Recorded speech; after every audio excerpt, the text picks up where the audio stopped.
Today's episode of the Fitness Business Podcast is perfect for anyone looking for a software company that focuses on marketing automation, nurturing the member's journey, and digital content as a marketing tool.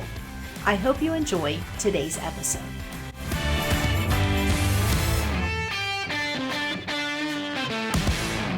Hey, FBP family, thanks for joining in today. Hey, I have one of our sponsors and our partners with us today. We could not have every weekly show if it wasn't for our partners, and Jarron Aizen is here. Jarron, I want to thank you so much for supporting our show, as well as Hapana, your company that you are the CEO and the founder of. Thanks, Dory. Always good to come back and share some updates and connect with all our listeners. Yes. I'm sure our FBP family knows how much of a loyal sponsor you are. Year in, year out, they hear all of your advertisements. And I just want to say from everybody at the Fitness Business Podcast, how grateful and thankful we are for yourself and Hapana as well. It's always great supporting you guys. And honestly, when we get back in person and we have listeners turn up to the events and come say hi and tell us that they've been listening for years and always heard us in the background, it's great to hear that. But I think the best part for us is just the content that you guys continue to put out. It represents the industry. It gives great new ideas, and it brings incredible speakers to the forefront to showcase what they've been up to or new ways of running businesses in the future. Yeah, that is something we're really focused on, is finding those speakers that are doing things a little differently, trying to move things for the whole industry forward, since we kind of had a little bit of a setback and a little bit of a stall. So speaking of in person, I had this year pleasure of getting a chance to see you and your team at the URSA conference this year. That was kind of nice. Oh yeah, it was great. So good being back in person. It was a busy show, and every time I stopped by your booth or I walked by your booth, it was really busy. Rumor on the street has it that now that you're in New York City, your business has like doubled. Is that correct? Yeah, it's been a wild ride the last couple of years. I mean, even through the pandemic, since 2020 we tripled in size. So it's been a crazy couple of years, and just it's amazing to see what happens when you're focusing on what customers and prospects are saying from a product side, and then you're really taking that to the market, that what results it can bring and how loyal your customers can be too when you focus on driving great relationships. It's relationships that this industry is built off, and we want to make sure that we keep that up just as much as the technology. Yes, yes. And what I find so, I don't know, kind of exciting or just ballsy about you is that you rebranded your entire company just this past year. Yeah. Hopefully the very last time we have to do that. I mean, certainly it was a great exercise to get to know what our new identity can be, how we need to position ourselves in the market, and also what people think about us, whether that's employees, customers, partners, everyone in the mix, so that we could ultimately drive what we want to achieve together. But it was naming a company is incredibly difficult, and as I said, this is hopefully the very last time I have to worry about doing that here. It's tough. It's not, I agree with you, it's not easy. Yeah, exactly. Right. Well, Jarron, I want to just again say thank you so much for coming on to our partner update today. And we're going to have you talk, or I'm going to have you talk about two different topics today, kind of going to get them to mesh together. But first thing we're going to talk about is marketing automation and nurturing member journeys, as well as you're also going to kind of get in there about businesses using digital content as a marketing tool. So our listeners are for a real treat today, because we kind of putting two topics in one. And I'm going to turn the mic over to you, and I'd love to hear what you have to say about marketing automation and nurturing member journeys. So for us, there's really two parts of nurturing journeys. If we want to sort of break it down in the most simple way, there is the funnels that you need and the automation and the techniques that you take a member from being a prospect to actually being a member in the gym and converting them. And that's sort of taking them from the top of the funnel right through your engine, nurturing them potentially over a period of time, and then activating them as a member. And then the other part of the cycle is how do you keep those members that are active, engaged, and intertwined with your offering continually, not just in person, but obviously from a communication perspective. And if there's one thing the pandemic helped everyone take the opportunity of, and I hope everyone absolutely has, is that anyone that had your sleepers or your donators or anyone else that, any other word that you may call them, it's time to continue to make sure that that database is active. That if they're not turning up to the gym or facility, that you make sure that they're aware that they're not, that they absolutely do. Because that was the risky side of the databases that everyone had in running a facility. And we need to do our very best to keep them engaged, to retain as much as we work on the prospecting cycles. So for what I wanted to sort of share some ideas with today is just more so like some of the most simple techniques, and it's getting back to the basics more than anything when it comes to nurturing in those two sort of segments and cycles. Obviously, the communication, the cadences, okay, I'll send an SMS here or an email there. Those are highly configurable in most CRM, sales CRM, and marketing automation suites. But at the bare bone basics, what do you have to do to be successful in making sure that you can deliver on those two areas? So if I can, basically, let's start with the prospecting side. Okay. And the first thing is identifying the stages that you want to move a prospect through. What does their buyer decision look like in actual sizable chunks? Okay, the lead comes in through Facebook or Instagram. After that, we are going to direct them to a form. The form is going to allocate them to a sales rep. The sales rep is going to call. The next stage is to get them to come in for a walkthrough. What is it that exactly that you're trying to do as you break down those steps?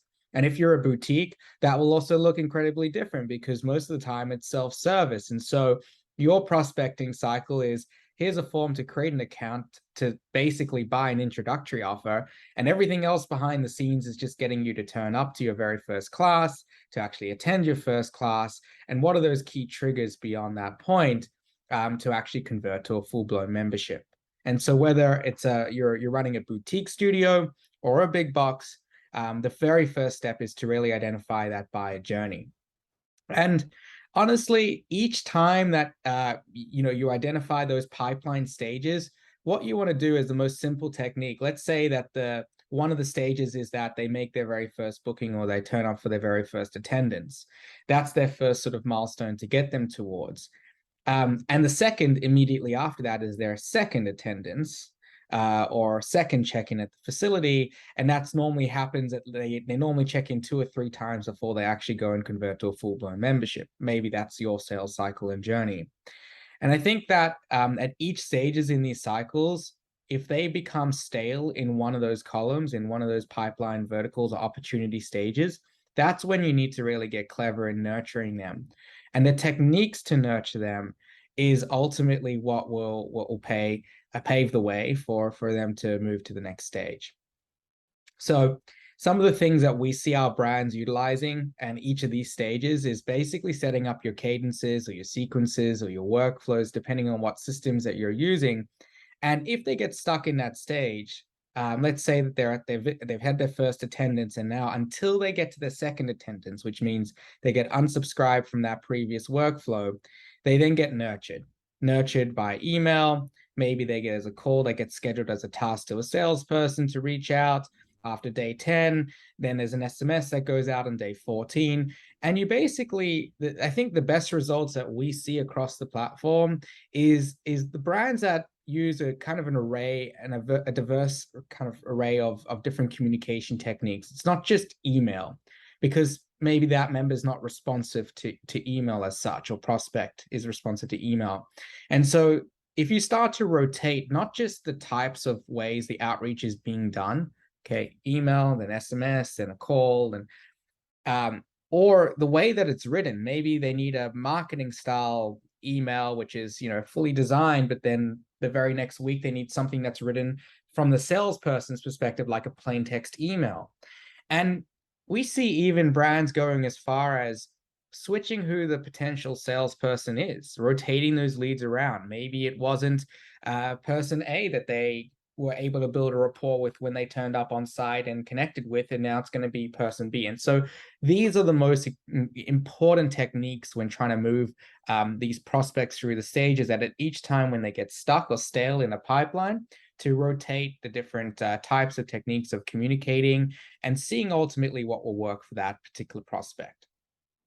Excellent. And I love listening to you talk about CRM and the workflow. I've used it probably for the last 10 years of my fitness facility career. So I'm sitting here just laughing, thinking about, yeah, the cadence and the text message and then the emails. So on board with you there 100%.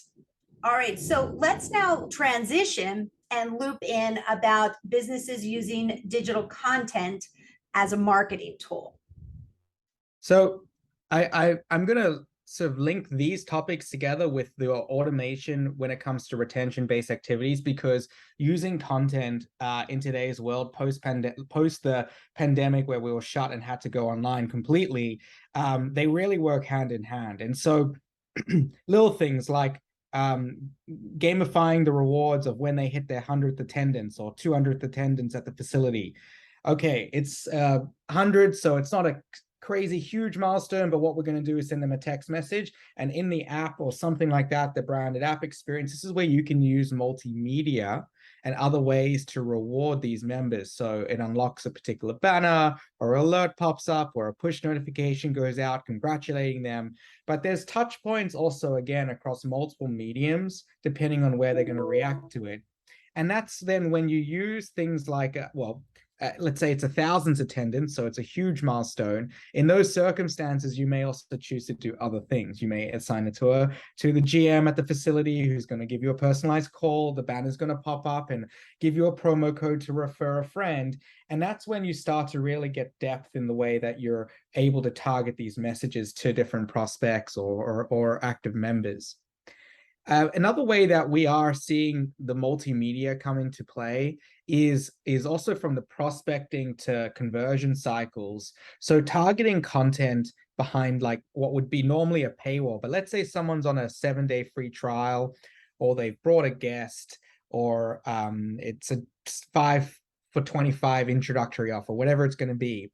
During that time when they're in that kind of preliminary discovery stage, that's when they're interacting with your app and your ecosystem for the first time, both physically in club, but also digitally. And that's where you can use content behind a paywall. Let's say you want to educate them about the different classes or services or personal training that you have to offer.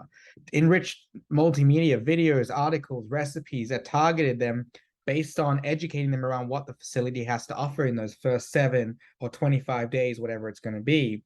And then once they become a full-blown member, then they kind of get unenrolled from some of those initial preliminary discovery media items, and then they go into your full-blown library, which may have your on-demand content or videos or recipes, etc., that just continue to add value to your whole ecosystem. And what we're finding, Dory, is that most of our businesses today are not necessarily running a standalone digital play like they were through the pandemic, or even trying to run dual businesses or business models. They're really using digital now as a marketing tool. And that was really, when we built it, we knew we had to fill 2 gaps. One was short term, meaning it had to stand up as its own independent business model or hybrid business model. But in the long run, it really just needed to be a marketing tool. And so that's the way we at Hapana prioritize the development and product roadmap to make sure that you can target prospects depending on their status, their tenure, duration, milestones, all different types of content and multimedia in the app experience, which is ultimately after the initial conversion where they're interacting with your facilities outside of the 4 walls. So I just want to ask you, you have been through, like we said earlier in the introduction, your company has just gone through a major change, branding. I get people ask me all the time about software companies, and I'd love for you to just take 30 seconds or even a minute, however long you need to, and pitch Hapana. Why should our FVP family, if they're out there looking to maybe change their software company, why Hapana? By Hapana. Well, I'll tell you that we're a company hyper-focused on building real relationships with our brands that we service. That means putting your brands first. Our logo doesn't go anywhere. It's all your data. But not only that, it is all about the depth of the product offering. It's not add-ons in the marketplace or ecosystems or acquisitions. It's all purpose-built product from the ground up. We're purpose building your membership management systems, your billing, your scheduling, your branded apps, the way the content integrates, the way that your sales CRM and marketing automation systems work end to end, and how the reporting comes together. And if you're looking for an actual partner who cares about the business, the success of your business, who gets to know you, that has an account manager directly on every single account, whether you're a single site or multi-unit, and you're looking to sort of centralize your entire technology stack, then Hapana really is the only platform in the marketplace that's doing those things end to end. Perfect. Hapana is the only company doing that. Definitely. And you have the nicest staff ever. All of your staff is always so polite and courteous, and I enjoy talking to them all the time. Let's just kind of rewind a little bit about the apps. Apps just seem to be uber important right now. Everybody loves a good app. Can you talk a little bit about the platform of the app? The app for me, like personally, was the foundation of how we would be successful in the marketplace. And a lot of that has got to do with how the boutique market also created an ecosystem where it needed to be a self-service member experience. Everything was like front desk heavy in the big box world. And I think that over the last 3 to 5 years, that definitely is also shifting in both, in the big box, and it has already been in the boutique segment, where the app is the cornerstone and the gateway to your members outside of the four walls. It's also the gateway to promote and upsell services and create a digital community. And so this is when we started to prioritize our development roadmap, the app and the branded app experience, which means it's completely your logo. Ours is nowhere to be seen. It's your color scheme, it's your fonts, it's your labels. Everything is tweaked just to perfection to your business model. That was really a big criticality for us, because not only is the app there as that gateway to your members, but it is also a representation of your business to your members. If that app is really simple and easy to book a private, a chirotherapy booking, or a class, or refer a friend, whatever the mechanism is that they're interacting with it, if they're having a great experience in all of those angles in the app, then they're a happy member. They're referring because it's just a click away. And that's going to drive growth and retention in the business. And so for us, this is the way of the future. And it's the only place that we feel is going to be the mechanism to connect with one single app to members outside of the four walls. Mm-hmm. I couldn't agree with you more on the app and the future of the app and the future of business. All right. So here's what I'm going to say to you. The last couple months, I feel like eyes have been on Hapana. And why do I say that? JT and I have had so many people ask us about your company because of the big rebranding, name change. I felt a lot of buzz about your company. I would love for you just to maybe share with our FBP family, if anybody is out there just thinking about rebranding or renaming a gym, or whatever it would be, what for you is maybe some advice? Maybe in that advice, what's the biggest challenge or hurdle that you came across that maybe what you have to say could help somebody out there, a business owner that's looking to make some major changes with their business? That's a great question. I think the most valuable thing for us that we decided to do was use a completely external body to anyone that had ever interacted with our company to drive the process.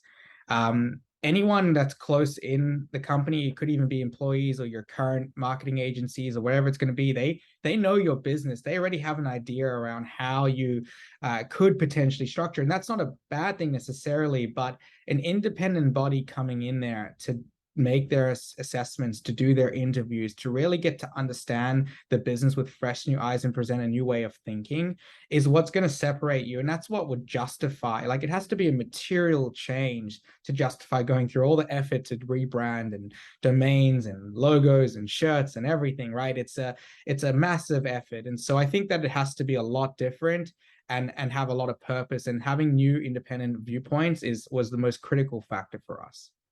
Well, I think I'd love to have you come on and do a full episode on like brand changing or changing your brand. And I think that would be so, I just think it'd be enlightening to a lot of businesses out there moving forward and trying to get away from the pandemic that just feel like they need to definitely pivot, make a switch and make some of these changes. I think you're an asset and could give some really great advice. So we need to get you on the calendar for that. I'd love to share it. The process was phenomenal, and just the, not also rushing it, but each of the steps that we took was so valuable in creating our future. And so I'd love to share everything we learned through the process. Yeah, I would love. I even loved last time I spoke with you. You kind of gave me just a little quick story on how you came up with the new name and the process that took. And there actually was a little process in trying to figure it out and brainstorm on it. So love for you to do that. But Jarron, thank you so much.